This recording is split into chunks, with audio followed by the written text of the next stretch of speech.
mengundang teman-teman semuanya adalah sehubungan dengan adanya perkara yang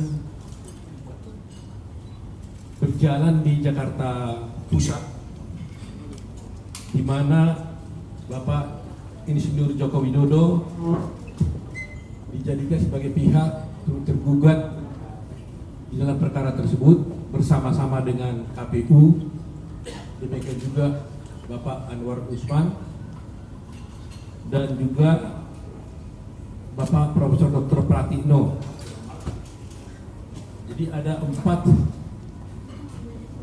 dijadikan sebagai pihak tergugat dan tergugat di Jakarta Pusat, yang mana gugatan tersebut diajukan oleh ada 3 orang, yaitu Pak Haryanto, kemudian Firman Tendri Maseni, dan Aswar Purbudiama,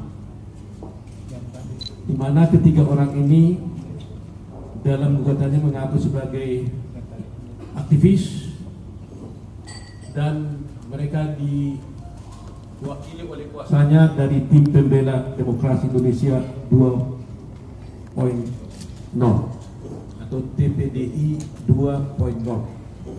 Itu kuasa hukum daripada mereka bertiga. Perkara ini didaftarkan pada tanggal 10 November 2023, jadi jauh sebelum pemilu dilakukan.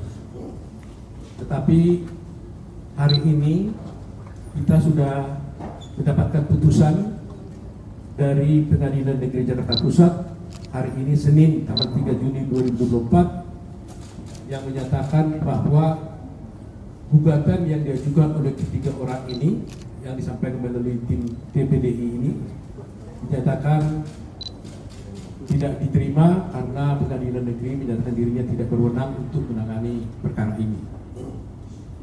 Sebagai latar belakang, kami sampaikan dulu bahwa memang kita merasa prihatin ya, karena Bapak Jokowi, Insinyur Joko Widodo, telah digugat dalam 3 perkara sebelumnya.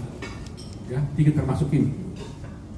1 diantaranya adalah di PT UN.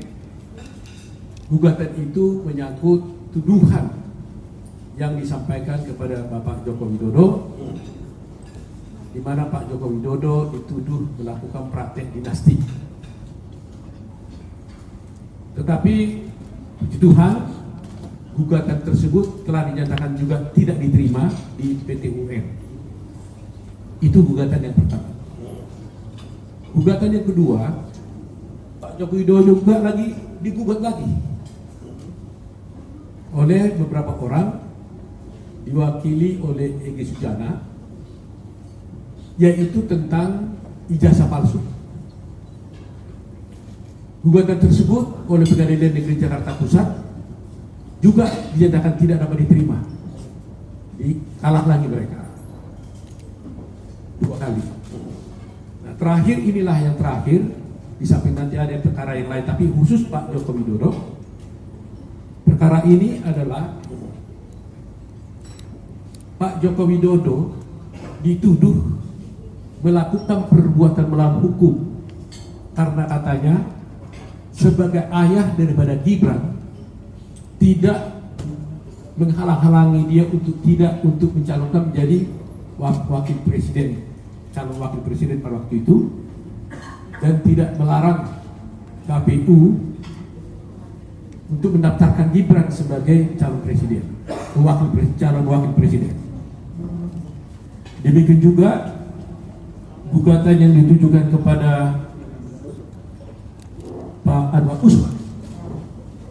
Pak Anwar Usman dituduh karena tidak mengundurkan diri sebagai hakim konstitusi yang memeriksa perkara nomor 90 yang sudah kita tahu bersama. Kemudian Pak Pratikno juga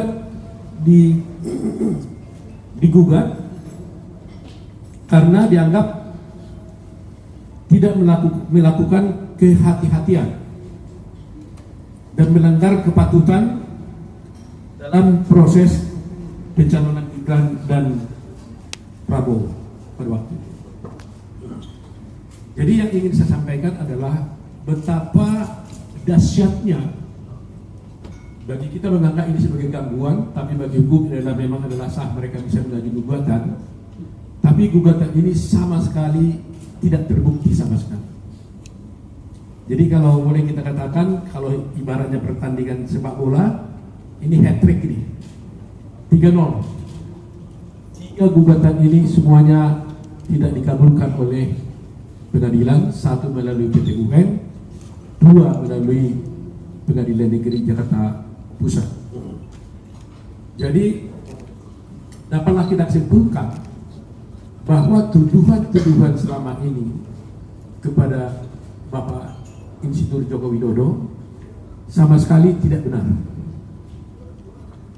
Kalau selama ini ada narasi-narasi sedemikian rupa yang dituduhkan kepada Joko Widodo, bahkan terhadap keluarga, karena di PT UN itu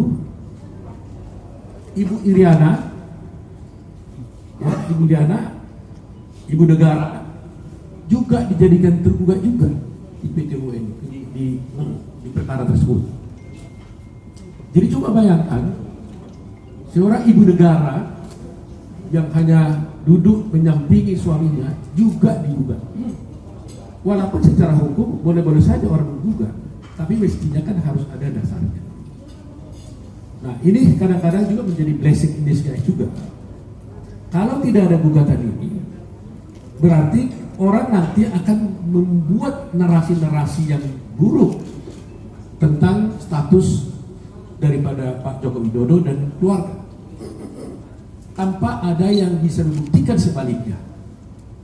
Jadi kami berpendapat bahwa meskipun ini sangat menyakitkan sebenarnya, karena tuduhan-tuduhan ini sebenarnya tidak benar, tapi kami mengambil manfaat yang positif, karena dengan adanya putusan ini justru memberikan amunisi dan argumen yang kuat bagi Bapak Joko Widodo dan keluarga bahwa apa yang dituduhkan selama ini sungguh-sungguh tidak terbukti. Jadi inilah poin penting yang ingin saya sampaikan kepada Mas Media, kepada ibu sekalian, agar seluruh masyarakat Indonesia tidak lagi membuat narasi-narasi dan tidak lagi percaya terhadap narasi-narasi yang dikembangkan kepada Bapak Joko Widodo, yang selama ini seakan-akan Bapak Joko Widodo ini dan keluarganya itu melakukan hal-hal yang melanggar hukum. Jadi memang ini ada baiknya, karena kalau kita ini negara hukum, maka segala tuduhan itu dibuktikan melalui pengadilan. Dan kita selama perkara ini berjalan, kita tidak pernah mengumumkannya secara mengeksposnya secara resmi, karena kita yakin dan percaya kebenaran itu akan datang pada waktunya. Tetapi hari ini semua itu telah terbukti dengan benar, bahwa terbukti dengan benar bahwa tuduhan itu tidak terbukti. Itu maksudnya, ya. Jadi perkara pertama PT UN tentang dinasti, tuduhan itu tidak terbukti. Perkara yang selama ini di-expose secara luas mengenai ijazah palsu juga tidak terbukti. Sekarang mengenai tuduhan kepada Pak Jokowi seakan-akan bersekongkol atau seakan-akan tidak membiarkan Gibran menjadi calon presiden, calon wakil presiden, dan tidak menghalangi Gibran katanya itu juga tidak benar. Bayangkan Pak Joko Widodo ini adalah sebenarnya presiden, tetapi dia dituduh dalam gugatan ini, beliau sebagai ayah kandung dari Gibran dituduh kenapa tidak menghalangi KPU untuk mendaftarkan Gibran sebagai calon wakil presiden. Ini jauh sekali teman-teman semuanya. Tetapi itu semuanya kita buktikan dalam persidangan yang begitu ketat. Ibu bapak sekalian juga melihat mungkin dari persidangan bagaimana ngototnya mereka, ya. Tapi puji Tuhan hari ini semuanya sudah berakhir.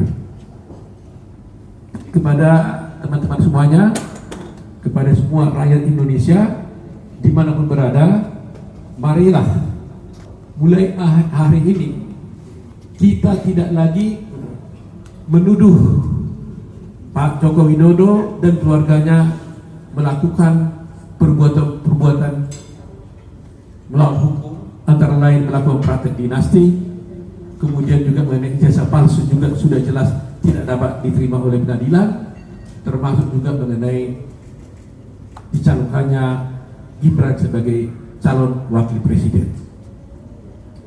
Sebenarnya dengan adanya putusan Mahkamah Konstitusi, semuanya sudah tuntas. Tapi kita merasa aneh, kok masih terus tidak berhenti. Nanti mungkin juga Anda tahu bahwa masih ada satu perkara di PT UN, tapi itu tidak dilakukan Pak Jokowi, tapi itu dilakukan Prabowo Gibran yang diajukan oleh Pak Gawis Lumbun mewakili PDI. Tetapi hari ini kami membatasi, kami di sini semua tim, ada di sini Ibu Damai Purba, ada Dwi Prihartono, ada Andra Pasarip, ada Yakub Putra Hasibuan, ada Firman Pengaribuan, ada Hidayat Bostam, ada Bunyani, ada Nurul Firdausi, dan satu lagi tidak hadir kebetulan ada keluarganya yang meninggal yaitu Pak Nikolai. Ya, Nikolai tidak hadir di sini. Dan kami semuanya tim daripada Pak Joko Widodo dalam 3 perkara yang berjalan itu. Dan hasilnya hat-trick ya 3-0 lah, begitu kira-kira. Jadi itu saja yang kami ingin sampaikan, dengan harapan ini dapat disampaikan pada halayak ramai, dengan harapan agar nama baik presiden, ya meskipun gugatan ini juga akhirnya gugatan terhadap pribadi, bukan sebagai presiden. Mula-mulanya ada gugatan terhadap presiden tapi dirubah, akhirnya dirubah menjadi gugatan pribadi. Tapi justru yang menjadi perhatian kita, bahwa kalau dilakukan terhadap pribadi itulah sangat tidak menguntungkan nama baik beliau. Apa karena dia juga adalah seorang presiden. Jadi itu teman-teman ya. Jadi masyarakat supaya mulai hari ini mari kita hentikan narasi-narasi yang buruk terhadap Pak Jokowi dan seluruh keluarga, karena sudah ada putusan yang menyatakan bahwa semua narasi, semua gugatan-gugatan itu telah dinyatakan tidak diterima oleh pengadilan, baik PT UN maupun Pengadilan Negeri Jakarta Pusat. Itu saja teman-teman. Ada pertanyaan?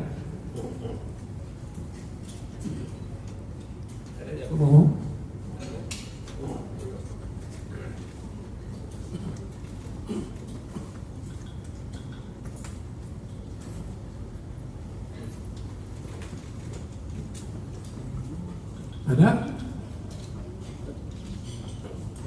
Kalau ada, sudah kita akhiri aja. Ya? Sudah cukup jelas ya semua ya? Ada pertanyaan?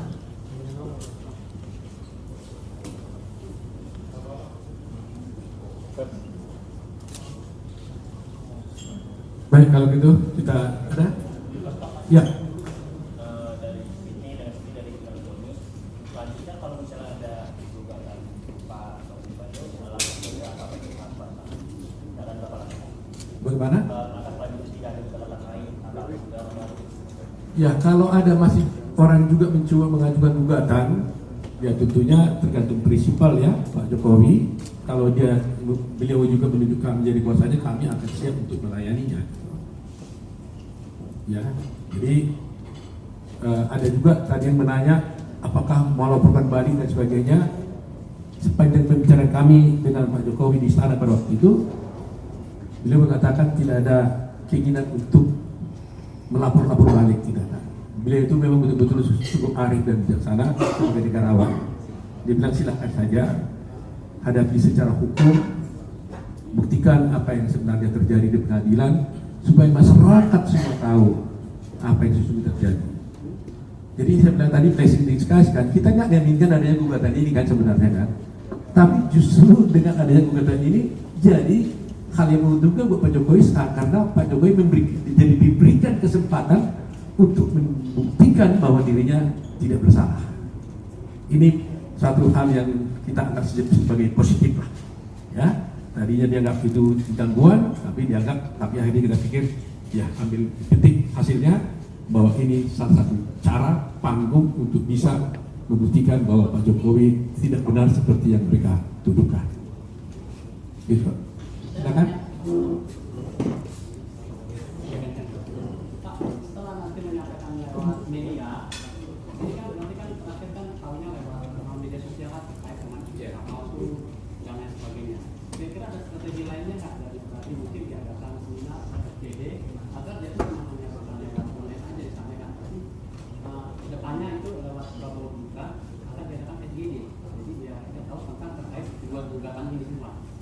Bagaimana? Kita lihat nanti perkembangannya, ya. Bila mana itu diperlukan mungkin perlu ya.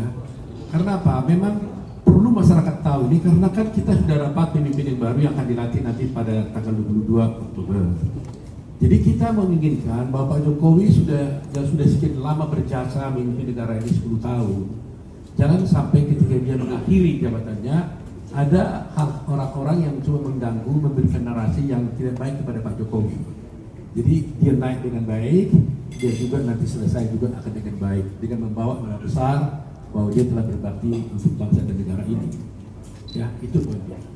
Pak, terkait dengan adanya pemberitaan dari Dewan HAM PBB, kira-kira nanti dari Pak Oto ada nggak nanti solusi untuk menyampaikan isu lewat Pak itu ke PBB? Karena kan demokrasi ini yang pemerintahan kan sampai sudah memberikan keputusan, itu bagaimana anggapannya? Ya, jadi apapun yang disampaikan oleh orang luar, termasuk Dewan Keamanan PBB dan sebagainya, itu kita tidak perlu komentari. Putusan ini sudah menjawab semuanya, ya kan? Kami tidak perlu membuat narasi-narasi untuk membantah sana sini, ya, karena kalau saya membantah nggak habis-habisnya.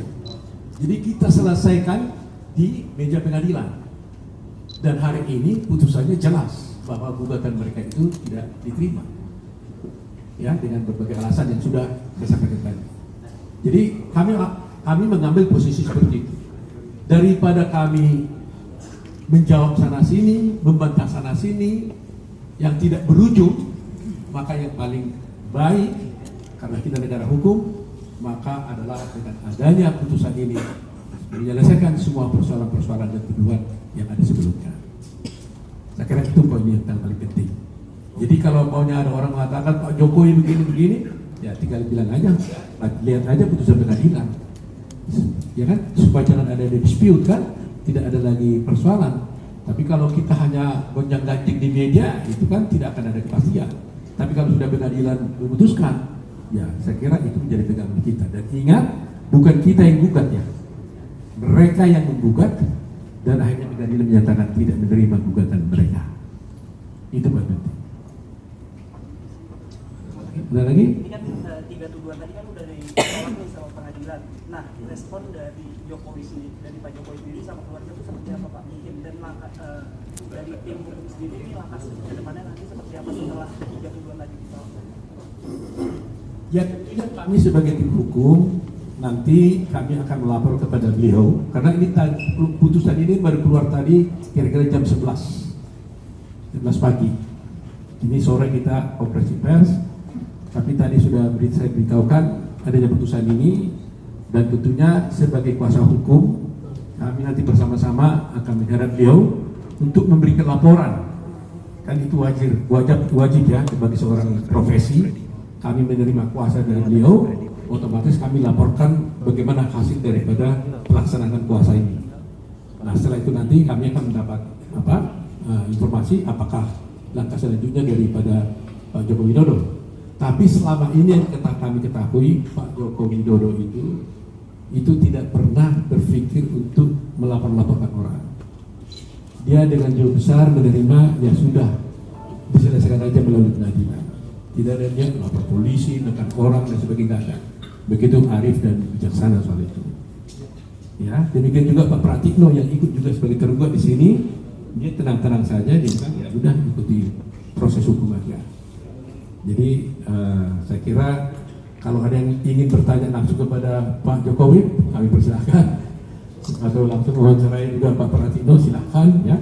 Tapi hari ini kami mewakili beliau melalui Pak Joko Widodo, saya kira sudah cukup bisa memberikan penjelasan kepada masyarakat tentang adanya fakta-fakta ini. Ya, kelihatannya ini kan singkat kami sampaikan, tapi ini adalah masalah presiden, kan? Masalah seorang Joko Widodo yang notabene adalah presiden. Ini tidak bisa dibiarkan, karena bagaimanapun kalau ini dibiarkan begini tanpa ada klarifikasi dari Pak Joko Widodo kepada semua masyarakat, nanti akan terbawa sepanjang hidupnya kan, selama-lamanya. Tapi dengan adanya klarifikasi ini, maka jelaslah ending daripada tuduhan-tuduhan itu kita sudah tahu bahwa ternyata hal itu adalah tidak benar. Jadi kita tutuplah masalah-masalah tuduhan-tuduhan tersebut. Mari kita bangun bangsa ini dengan baik di bawah kepemimpinan nanti presiden berikutnya itu Pak Prabowo. Tapi sampai 22 Oktober tentunya. Oke? Cukup ya? Oke, terima kasih. Terima kasih.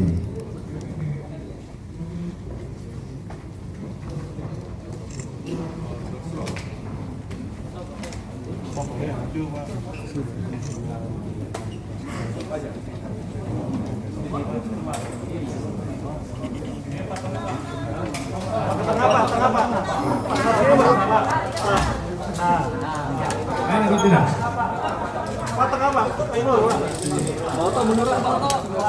Munduran Pak Oto. Mau mundur dikit Pak.